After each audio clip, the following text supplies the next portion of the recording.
கர்நாடகாவில் உள்ள சாம்ராஜ்நகர் மாவட்டம் இட்கா மொஹல்லா பகுதியில் வசித்து வருபவர் சையத். 60 வயதான இவருக்கு 2 மகள்கள், ஒரு மகன் என்று சொல்லப்படுகிறது.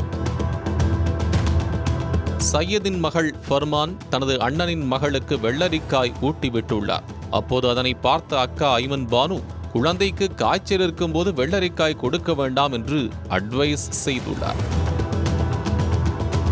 இதனால் சகோதரிகளுக்கு இடையே வாய் தகராறு ஏற்பட்டுள்ளது. ஒரு கட்டத்தில் ஆத்திரமடைந்த ஃபர்மான் தனது அக்கா ஐமன் கழுத்தில் கத்தியால் குத்திவிட்டார். இதை தடுக்கச் சென்ற தந்தை சையத், அண்ணி தஸ்லிமா தாஜ் ஆகியோரையும் கத்தியால் தாக்கினார் ஃபர்மான்.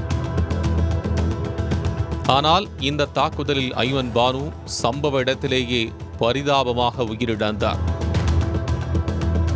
படுகாயமடைந்த சையத், தஸ்லிமா தாஜ் இருவரும் மாவட்ட மருத்துவமனையில் அனுமதிக்கப்பட்டுள்ளனர். இதுகுறித்து தகவலறிந்த கொள்ளைகால் நகர போலீசார் சம்பவ இடத்துக்கு சென்று ஃபர்மானை கைது செய்து விசாரணை நடத்தி வருகின்றனர். குழந்தைக்கு வெள்ளரிக்காய் கொடுக்க வேண்டாம் என சொன்னதற்காக அக்காவை அவரது தங்கையே கத்தியால் குத்தி கொலை செய்தது பெரும் பரபரப்பை ஏற்படுத்தியுள்ளது.